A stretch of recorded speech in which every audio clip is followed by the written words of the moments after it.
Good morning, Pieter-Louis Myburgh. Thank you so much for your time. Welcome to Anele and The Club. It's your first time here. Welcome. Hopefully not your last. Hello, Peter. Absolutely, absolutely. I hope next time I can join you guys in person. Definitely prefer that for the moment. I'm just lying a little bit low, but I'll soon stick my nose out of the door to go outside and do some more work again. Okay, so now you say that you're lying low. Obviously, there's a bit of a safety threat around you. Have you received any, death threats that make you want to stay low? Or is it just like a Daily Maverick thing? They're like, dude, this is a huge story. You've bust a huge thing here. Just be out of the way for a little bit. Yeah, so at the moment, luckily not. There's nothing concrete or material that's been sort of channeled my way. But I think generally, in journalism and investigative journalism, it is good practice, just precautionary practice to be extra vigilant around such time. But especially, before publication, it's a very crucial kind of sensitive time. But once the horse is bolted, really, the issue has been aired, then we definitely set about and start doing our work again. Have you been ever offered a bribe to make a story go away, or is this your first time? This is your inaugural 60,000 rand.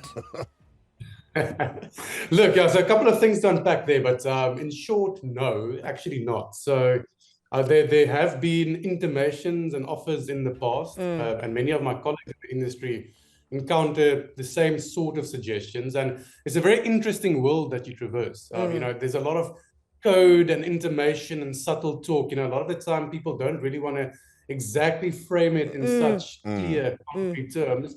But definitely, continuously in our work, that suggestion is always going to float it at some point when you start hitting nerves. But I think that's one of the reasons why the story has captivated the nation, because of the brazen. It's point blank. Point blank. Here's 60,000 rand on the table, cash notes in front of you. Make this thing go away. No, definitely.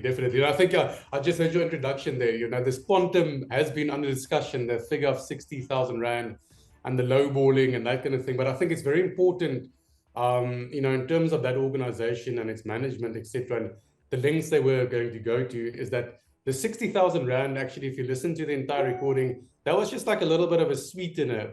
The real offer was to plug into IDT contracts, to bring contractors there and get tenders from that entity, obviously in a corrupt manner. And by doing that, that opens the door to millions and millions of rands, possibly, that could be channeled to somebody if you wanted to silence them. But now this is the developing story. It's exactly that, because on Friday, last week with the Daily Maverick, you had said that, come Monday, you're going to release the name of a prominent businessman. And basically, you've painted the same picture, that this is what, Colin Mashawana, had positioned himself within the IDT to get those tenders. So basically, they were offering you the same thing that Colin is already allegedly benefiting from. Let's dive into that a little bit.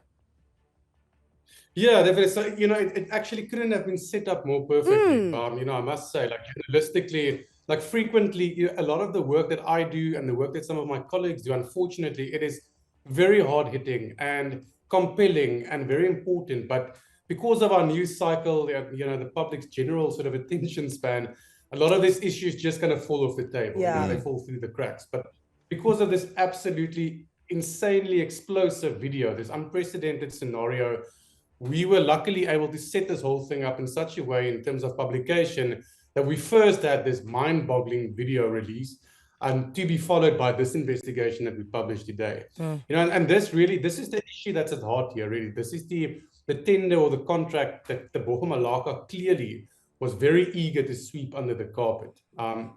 So we now reveal and we introduce into this saga the Gauteng businessman Colin Mashawana, who runs that organization, the Colin Mashawana Foundation, and who has a massive following. He's got 1.5 million followers on Instagram as a start, and he uses these platforms to really advocate or to present himself as a person who's involved in important charity work, philanthropist, because he's making so much money. He's a philanthropist. That's the term right there. And what this article now does, it really casts a shadow of doubt over those, charitable intentions, because we now go into detail into a IDT, expanded public works program initiative, where Mashawana, his organization, got a 60 million rand contract to do EPWP work on behalf of, almost 2,000 jobless South Africans who don't have work at the moment. And instead of, paying them, they frequently shortchanged them or didn't pay them any money at all. And then at the same time, he's also then channeling money into Malaka's property at the Waterfall Country Estate. And now we begin to wonder, are the missing EPWP funds being channeled into this upmarket property in Waterfall Country Estate? So in doing that, Peter, I think let's draw a timeline then from when Colin Mashawana gets this contract, 60 million rand from the IDT, to when this building project in Waterfall begins, and the flow of the money then, if it is linked, how do you pull it all together? Yes, okay. So firstly, just this is on the back of months and months of digging and sleuthing and obtaining records and documents, just as a little note on, what goes into investigative journalism like this. It's not a thumb suck or allegations. So the timeline is pretty tight. If you look at it, as a whole, the contract is awarded in mid last year in 2024, but shortly before the IDT actually awards what is by far the biggest chunk of this EPWP spend, Colin Mashawana pays 100,000 rand, roughly 100,000 rand, towards Malaka's property development, towards one of the service providers who are working on that property. So there's first that payment, and then very soon after that, Mashawana is appointed by the IDT to do by far the most lucrative part of that EPWP work.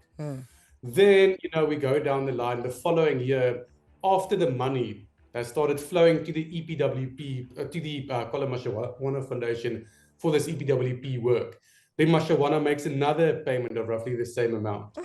And these are just kind of some of the kernels. There are other payments from a contractor who's also working on the Waterfall plot, who pays for things like a construction container and certain piping that has to be installed on the plot, etc. And these payments, our records at this moment show, continuously and frequently happen right after the Colin Mashawana Foundation gets money from the Independent Development Trust. And in the meantime, the EPWP workers themselves on the ground are not getting paid. This is what I've said to me, guys. With all of this money flying around, can you at least pay the most vulnerable part of society? They don't have a person that can siphon 60,000 rand to them across the table. They don't have people who can just give them 100 million rand contract. At least do the work. And what is upsetting about Colin Mashawana is you want to be considered as a good person. The very first thing about being a good person is paying people their salaries. Yeah, we're using this acronym, right? EPW, whatever. It's the Expanded Works Program. These are people that you see next to the road picking up litter, people who are cleaning clinics, you know what I'm saying? And they paid less than 2,000 rand, right, Peter? Yeah, so in this instance, the salaries on average were about 1,800 rand a month. So it's not a lot of money, and it's frequently backbreaking work. It's long hours. As you say, cleaning streets, working at rubbish sites, etc. It's just to get a little bit of employment going in a country that has got a crippling unemployment crisis. And you say that you reached out to Colin Mashawana, sent him 19 questions, but all you got was a broad response saying, basically challenging you, if you've got proof, to take it further, right? Exactly. And that always also becomes like an interesting element to our reporting, is when we go to affected parties and we say, listen, we've got these 19 or 20 detailed issues that we want to unpack with you. We want to give you a fair opportunity to rebut, some of this issue and give you, opportunity to comment and all of that. And then when they respond in these very broad terms, just a couple of paragraphs, and, ignore all of those detailed questions, then, definitely it just kind of fuels the suspicions, really. Listen, Peter, I just want to say, as somebody who has been messaged by somebody, the Daily Maverick, around a story, remember the Batabile Dlamini interview at SABC? And I did nothing. When that email came, I was like, oh, Jesus, I'm just an EPWP worker. Dude, all I am is a presenter. I can understand the panic. Dude, for years I was so angry at Daily Maverick. Now I'm back liking you guys, Peter. Listen, another thing. Now Anele, I haven't seen your name in the Gupta leaks yet. Hey, Peter, hey. You go cold and hot at the same time, my friend. Like you've done nothing wrong, but you're stressed. And just, I want to go to the very, to wrap this up now. And please, Johannesburg, any commentary you have, send us a voice note here, 084 0000 947. And most importantly, please make your way to the Daily Maverick today. This is an explosive, breaking news story. Go and read it for yourself, because we are now just paraphrasing, because we're in a rush. But Peter, when the story started at the beginning, what made you guys start digging and going through the bank statements and following the money? Somebody had to have tipped you off, an SMS, an email, a message in a bottle, a pigeon. Something happened. How did this start? Yeah, no, there is a build-up. There's definitely some context. So we exposed that oxygen plant scandal from last year that some of your listeners might recall. That's that 800 million rand project to install oxygen plants at government hospitals, which the IDT oversaw on behalf of the Department of Health. And that already in itself was a highly suspect tender, because the contractor wasn't equipped to work with that sort of material, didn't have the regulatory licensing to do that. And that led into, which is kind of like par for the course of our work, is like people, once we start publishing, we get contacted by people who are in the loop in these kind of spaces. And somebody said I should just, start having a look at the CEO Malaka's kind of property portfolio, which I did. And that led to, we did actually publish a piece in April that kind of showed that she's got this, multi-million rand property portfolio. And most of these properties are acquired in cash. So there's no bond registered to these properties. So immediately there's a source of funding / lifestyle affordability raised. Even with somebody who owns a CEO's salary, it looks out of kilter if you're able to drop that, without a bond, vast quantums of cash properties. Exactly. And then that then kind of led me to this waterfall property specifically, which allowed me to link it up to Colin Mashawana, because I started digging on the property. I had no idea that he was involved. My investigations led me to the actual plot. I managed to get into Waterfall Country Estate under some pretexts that I should rather not repeat here. But I got in there, and then from the construction sign, I managed to make some links to Colin Mashawana, and then sources in the IDT told me that, hey, he's actually got a big contract through his foundation with the IDT. And there's your kind of 1 and 1 equals 2 kind of moment. And just briefly, Peter, there has been response now from Malaka, the Malaka Family Foundation, I think it's called, basically saying that this was all a setup between you and Minister Dean McPherson, challenging you to, I think, to release unedited versions of the audio and the video we saw last week, and saying basically that there was no attempted bribery because there was no agreement to that effect and no money exchanged hands. What happens now on that score? Yeah, there's a lot there too. So we are taking that under consideration. So firstly, I think, it's just not because we pressurized by the Malaka Foundation. I think for the public's kind of benefit and consumption, we are quite probably going to release substantial portions of the unedited conversation between myself and her. And also just something to, I think the reasonable person would wonder. I mean, we have video footage where I kind of asked him, okay, but how much is that when I put that packet of money on the table? And she says 60. She says the word 60. And then Pasha Makalani, the spokesperson, also says 60,000 rand. So it doesn't seem very likely that she would not have been privy to what was going on there. I mean, she was sitting there, she saw the packet being delivered. Just before that, she asked me to bury this waterfall story. I mean, the entire context and the developments that day really does not seem to absolve her whatsoever. Pieter-Louis Myburgh, thank you so much for your time. Quickly before you go, at that lunch, what did you order? What did you eat? Yeah, what was on the menu? I had a single flat white. And for those wondering, so all of us walked away from the table. The bill was paid. There were people on the ground looking after me, and the bill was quietly paid. We settled the day. Okay. So I don't have an arrest warrant out for me for an unpaid flat white. Thank you so much for your time. From a secret location, for safety reasons, journalist Pieter-Louis Myburgh. Like I say, all of this, if you want to know more about it, read the entire article. Yeah. A lot of investigative work has gone into this. And one of the things that Pieter-Louis Myburgh said earlier on in this interview is that when things like this happen, it goes away very quickly. I really think that as the public, it is our job to make sure that this does not go away very quickly. Yeah, and we want to urge the authorities to dig into this stuff. It's clear for me. Clearly there. It's clearly there's something wrong, right? Yeah. There's definitely something wrong. Something is amiss. And go and find out what it is, because the IDT, they are responsible for a lot of the implementations of the things we see government, right? So they're responsible for making sure houses get built and all of this stuff. They're like a service provider for government, right? And as always, I am a fan of crediting people. So once again, Daily Maverick. Well done. Slow clap, guys. So you may have heard about the story. It dropped last week. There's video evidence. There is audio recording of Daily Maverick journalist Pieter-Louis Myburgh being offered a 60,000 rand bribe to make a story go away. Now the story is developing. He had said he is going to name a prominent businessman on Monday. On the Daily Maverick, they did that as early as 5 o'clock this morning, and it turns out that the alleged corrupt businessman here is Colin Mashawana. By the way, he wanted me to MC one of his foundation dinners. Oh, wow. I'll actually search in my inbox, because you know they email you, then I forward it over to my manager Owen, and both Owen and I were like, why we've all of a sudden there's this foundation, where did it come from, who is this person? You know, and then I kind of steer clear of things like that where I don't know where the money is coming from. Like, do I like money? Yes. Do I like to MC events? Yes. But it's just nice to know where it's coming from. And to me, his rise to philanthropy and, you know, foundationdom Felt awkward it to felt you. awkward for me. It felt absolutely awkward.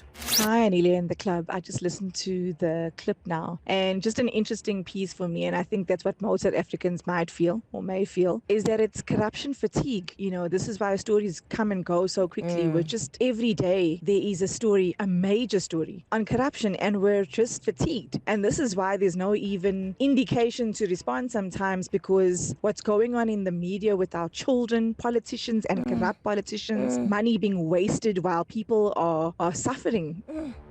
And you know what's interesting is that I get number fatigue, because I see these numbers that they talk about. 800 million rand. It feels normal, eh? Yeah. It's like, oh, 800 Guys, million. we shouldn't think 800 million being stolen is normal. There's nothing normal about that. That's a vast amount of money. So we've got two people on the line who you broke this down for us earlier. The people who clean hospitals, part of what force? Yeah, so part of the what Daily Maverick has brought out today, right, that Pieter-Louis Myburgh is saying, is that some of the contractors that the IDT have appointed, right, through this foundation, they do extended works program, which is supposed to employ people who are unemployed, right? And they are like employed to clean streets and to do all the sort of menial work. This is not a lot of money. This is like 1,800 rand on average a month that these people get paid to do all like these things around the city, but it's sort of to boost unemployed people. So that's the EPWP, right? Yes. Okay, so that's when you use that acronym, we're referring to that. On the line, we've got somebody who was part and parcel of this EPWP program. He's going to stay anonymous, but he's got, you know, and this is nice, because now we're dealing with it on the highest level, where you've got the Thembekile Mrototos and the Colin Mashawanas. And then let's see if we're going to have corruption fatigue, if we can hear from somebody who's all the way down, the person who the program should benefit the most at the bottom of it all. You are going to stay anonymous. Good morning, sir. Welcome to Anele and The Club. Thank you for calling. Good morning, Anele. Morning, everyone. So what do you have to say about this? I mean, you just heard that interview with Pieter-Louis Myburgh. I'm pretty sure you saw the video last week of Yes, I did. Yeah. So what was your immediate take about it as somebody who's within this program? You know, I'm going to start with something very quickly. How they've been getting away with these things so long. You see what they do, they introduce trainings. So those trainings are supposed to improve the people's lives in the community, and also improves the working conditions. And then you can go on to the upper level of your work. And what happened is those trainings are introduced, and then people are being selected. We send registers for attendance, we send registers for allowance, and that money is we never get that money. It just disappears. Even the trainings, we've attended so many trainings, administration, robotics. Last year, this is a very important one. We thought it was all going to benefit a lot of us. It was on a solar system, which was going to be installed across South Africa. We were supposed to be, those people were going to be benefiting from that project. We attended for, I think, 3 weeks next. And then the professor who was training us was like, the address and the emails where I got the contract from are non-existent. So there's something fishy about that. Have you ever received any money, been paid any money, been paid any wages? No. with regards to the trainings that we were promised to be paid, no. And did you, No. after the training, do you get some kind of certificate that shows that you've done the training? There are some that people have gotten before, because I was interested in the ones that they said they are CETA accredited. Those ones, maybe there was one that people got, which was, I think it was 2019. And after that, those trainings are, those CETA accredited ones we haven't seen. And now, do you speak to other trainees around them getting paid and around you guys getting paid for the work that you're doing? Because they could easily say, no, sorry, Anonymous, you're the only one who hasn't been paid. Maybe your payment fell through the cracks. Are you in communication with other trainees and have they gotten paid? Yes, we are. Because when the trainings are introduced, we are in different sites, and then we would attend from our designated sites, and then especially the last year one, because on our side we're still attending, while the other side they're not attending because they heard. I think some of their professors already knew what was going on and they were not attending. And then we held on for a week or so, and then poof, the professors, the offices, the numbers and the emails, they are non-existent. But when you go to their website, you can see it's very legit. That's how they get away with these things. How desperate are we to live in Waterfall Estate? Do you know what I'm saying? How desperate are we to carry the Dior bags? That you wake up every morning as a citizen of South Africa and you find that it is okay to take the lion's share of money that the government has put aside, money that the government got from taxpayers, by the way. Yeah. The government has put aside to be like, South Africa's got an unemployment problem. Let's at least make sure that, People at the are very upskilled. least, people are upskilled and people can take 2,000 rands home a month. How desperate are you to live a better life, inverted commas, to have the holidays, to splash, to live in the big houses? At the detriment of Of millions of people in your own country. How do you sleep at night? What does it do for you? What was lacking in your life that the only thing you'll be fulfilled by is a house at Waterfall? We're going to Anonymous too. You say that you work for the same EPW contract and you've not been able to claim UIF, even though it was subtracted from your salary. Anonymous, good morning. Thank you for calling us. Good morning, 947 team. How are you? I'm angry today. No, I'm actually very upset. But tell us. So you say that you're currently on maternity leave? Yes. And our maternity leave is unpaid for 4 months. And then they said to me, rather, for me to go for 4 months, rather I reduce it to 1 month or 2. And I said I couldn't, rather I be with my baby with no stipend than me to be at work. So when I went to labor to claim, they said there is no UIF funds for me, but every month it's been deducted. Which are you working for this EPW contract that we're talking about now? Yes, I am currently working for it, but I'm in the health industry. And so we work. Yep. Yeah. So we work. We're being distributed. There's cleaning, admin. So it's a lot. So we work Monday to Friday, sometimes on holidays, depending on the facility. If it's a 24-hour facility, but the stipend is not enough. We have unions that are fighting for us, but when it's time for us to be absorbed, they're saying rather we accept the contract than for us to go and stay at home. And you're working. So we've been fighting for permanency. So when you get your payslip, right? Is that for this foundation? Do you work for this foundation? Yes. And there's no UIF. Are you paying UIF because it comes off your? Yes, it is being deducted. It's being deducted, but when you go to the UIF, they say we have no record of this. Yes. It's wild, eh? It's wild. Anonymous, I'm sorry. I'm a person who likes to have answers. I have no answers for you. But rest assured, obviously, the story has been bust wide open by the Daily Maverick and Pieter-Louis Myburgh. So ultimately it's going to trickle down. I mean, they're going to hear this call and they're going to now focus towards what UIF scam is the IDT, running. I think Peter's listening to this going, there's my next clue. Is that a fact? Because now we're going to follow the money once again. Yes, because if you're deducting UIF, and we've seen a whole bunch of businesses in trouble with this, if you're deducting UIF and you're not paying it over and people are going to go claim, you're going to be in big trouble. Just to wrap this up, thank you so much for indulging us because this was quite a lengthy talky station.